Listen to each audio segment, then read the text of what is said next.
रामनगर की रामलीला, जो अपनी भव्यता और सांस्कृतिक महत्व के लिए प्रसिद्ध है, में हर वर्ष रामायण के प्रमुख प्रसंगों का मंचन किया जाता है। इनमें से एक महत्वपूर्ण और नाटकीय प्रसंग है लक्ष्मण द्वारा शूर्पणखा की नाक काटना और उसके बाद सीता हरण। यह घटना रामायण के युद्ध और श्री राम के रावण से संघर्ष की शुरुआत मानी जाती है।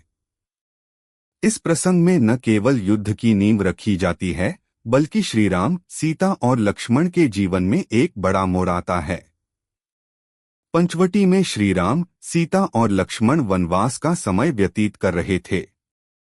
इसी दौरान रावण की बहन शूर्पणखा का आगमन हुआ। शूर्पणखा, जो एक राक्षसी थी, श्री राम के सौंदर्य और व्यक्तित्व से प्रभावित हुई और उनसे विवाह का प्रस्ताव रखा। श्री राम ने शूर्पणखा को विनम्रतापूर्वक अस्वीकार कर दिया और कहा कि वे अपनी पत्नी सीता के प्रति निष्ठावान हैं। श्री राम ने शूर्पणखा को लक्ष्मण के पास भेज दिया, यह सोचते हुए कि वह मजाक में उसे भी अस्वीकार कर देगा। जब शूर्पणखा ने लक्ष्मण से विवाह का प्रस्ताव रखा, लक्ष्मण ने उसे भी हंसी में टाल दिया। इस अस्वीकार से क्रोधित होकर शूर्पणखा ने सीता पर आक्रमण करने का प्रयास किया। लक्ष्मण ने तुरंत अपनी तलवार से शूर्पणखा की नाक काट दी, जिससे वह आहत और अपमानित होकर वहां से भाग गई। इस घटना ने राक्षसों और रावण के प्रति शूर्पणखा के क्रोध को भड़काया और वह अपने भाई रावण के पास जाकर बदला लेने की योजना बनाने लगी। शूर्पणखा की नाक काटने के बाद वह लंका वापस गई और अपने भाई रावण को अपमान और अपराजय की कथा सुनाई। शूर्पणखा ने रावण को सीता के सौंदर्य और श्री राम की शक्ति का वर्णन किया।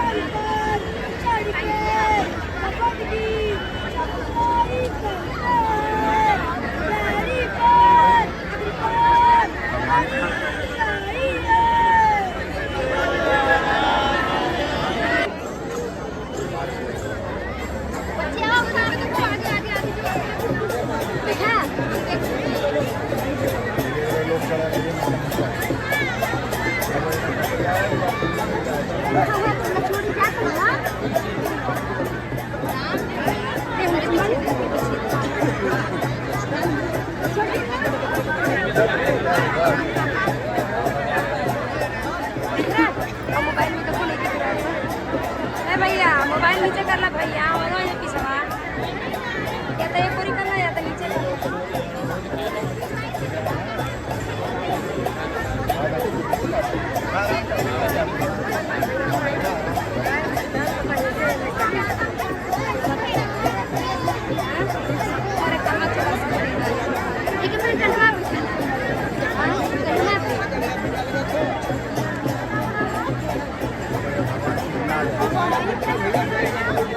मोबाइल हार देंगे।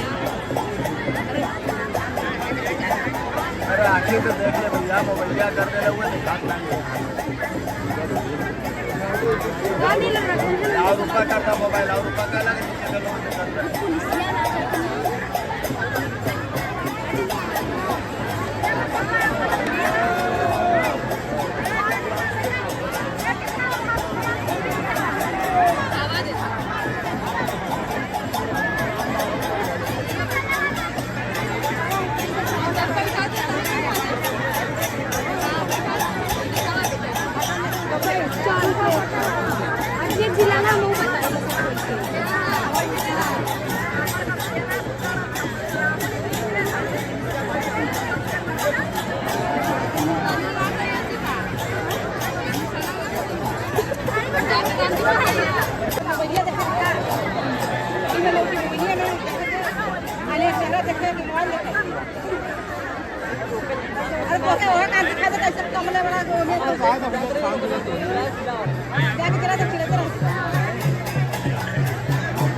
रावण, जो अपने अहंकार और साम्राज्य के विस्तार के लिए प्रसिद्ध था, सीता को बलपूर्वक अपनी पत्नी बनाने का निश्चय कर लिया। रावण ने मारीच नामक राक्षस की सहायता से एक चाल चली। मारीच ने स्वर्ण मृग का रूप धारण किया और सीता के समक्ष आया। सीता ने उस स्वर्ण मृग को देखकर श्री राम से उसे पकड़ने की इच्छा व्यक्त की। श्री राम स्वर्ण मृग को पकड़ने के लिए वन में गए और जाते समय लक्ष्मण को सीता की रक्षा करने का निर्देश दिया।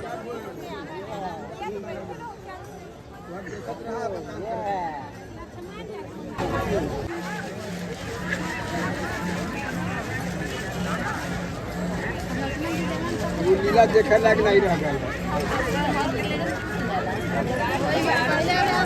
स्वर्ण मृग को पकड़ने के बाद मारीच ने श्री राम की आवाज में हे सीते, हे लक्ष्मण पुकार लगाई।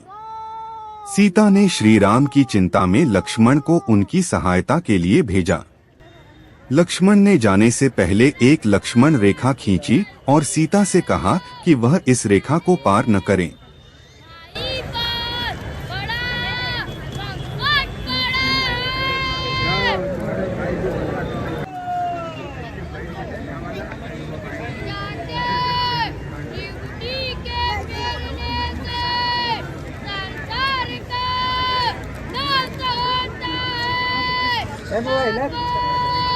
सपने में भी संकट कर सकता है हरि राम जी, हमें साथी तो गए छोड़ के जाए तो संतोष नहीं होता। हे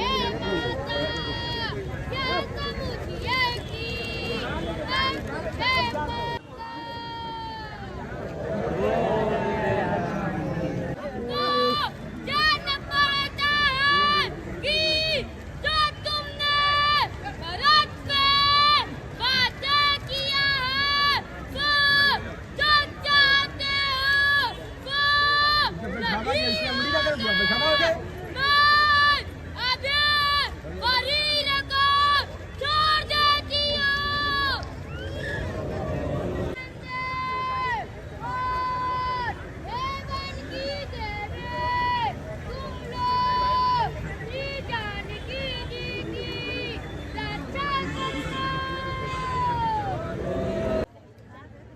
रावण, जो इस मौके की प्रतीक्षा कर रहा था, साधु का भेष धारण कर सीता के पास पहुंचा और भिक्षा मांगी।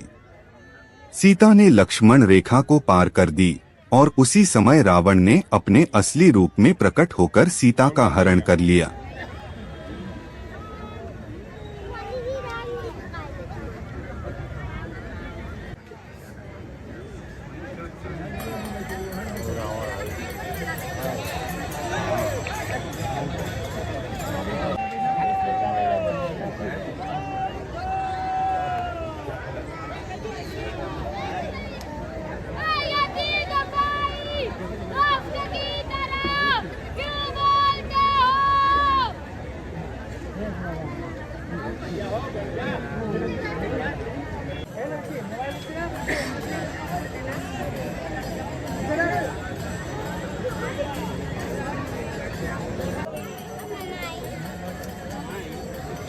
आधार कार्ड तो घटिया कार्ड देते हैं क्या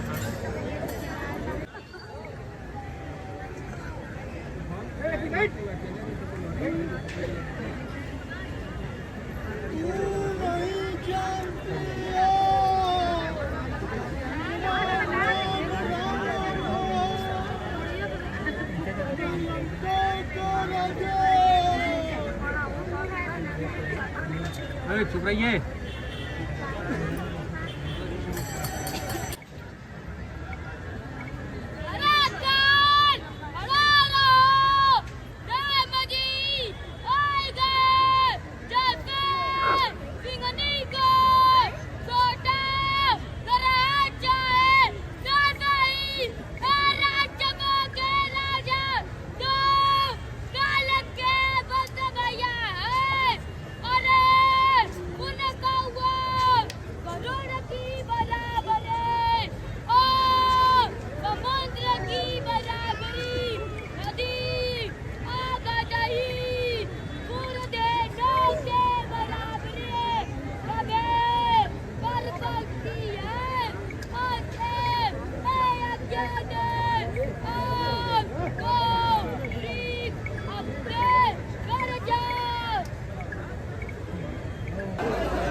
वह उन्हें अपने पुष्पक विमान में बैठाकर लंका की ओर ले गया। रामनगर की रामलीला में शूरपणखा की नाक काटने और सीता हरण का मंचन अत्यधिक नाटकीय और प्रभावशाली होता है। यह प्रसंग दर्शकों को श्री राम और लक्ष्मण के साहस और मर्यादा का बोध कराते हैं, वहीं रावण के अहंकार और धूर्तता को भी उजागर करते हैं। शूरपणखा की नाक काटने का दृश्य जहां दर्शकों में वीरता और कर्तव्य का भाव जगाता है, वहीं सीता हरण का प्रसंग दर्शकों के मन में श्री राम की आगामी चुनौतियों की भावना उत्पन्न करता है।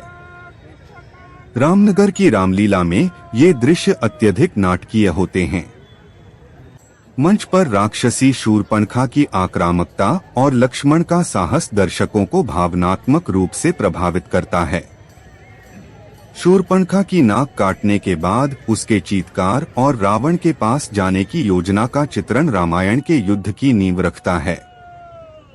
सीता हरण का दृश्य, जहां सीता लक्ष्मण रेखा पार करती हैं और रावण उनका हरण कर लेता है, दर्शकों में गहरी संवेदना उत्पन्न करता है।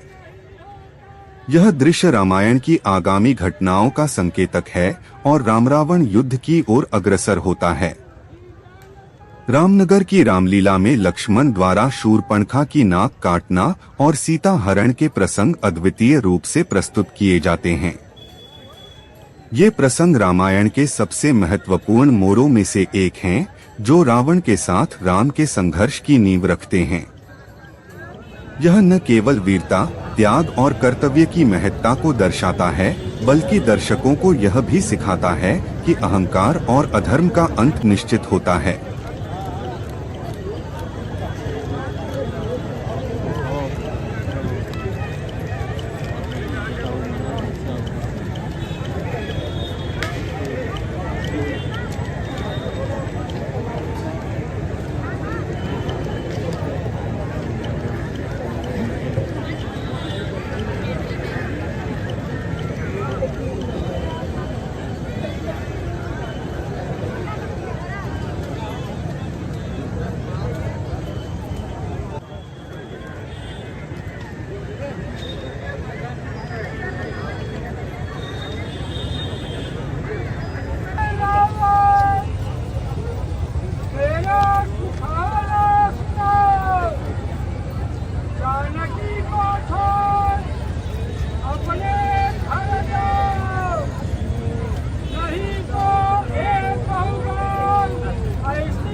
बनाना भाई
तात जानकी के पास जाए, रावण खबर ना पावे,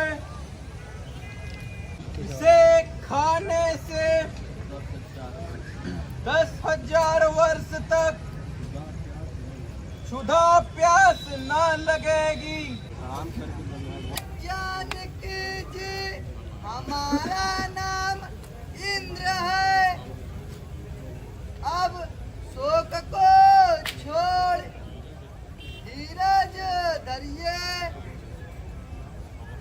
राक्षसों का नाश अवश्य होगा।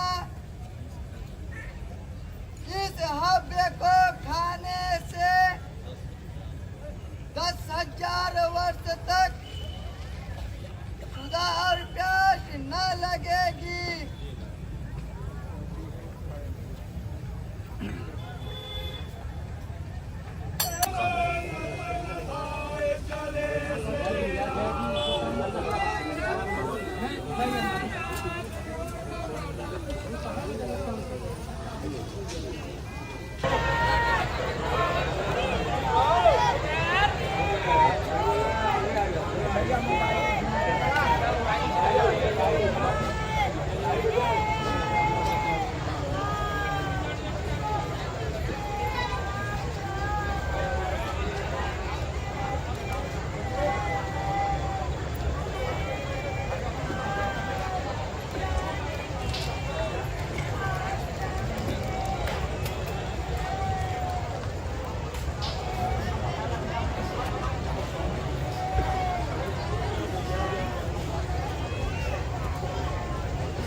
साइड हो जा।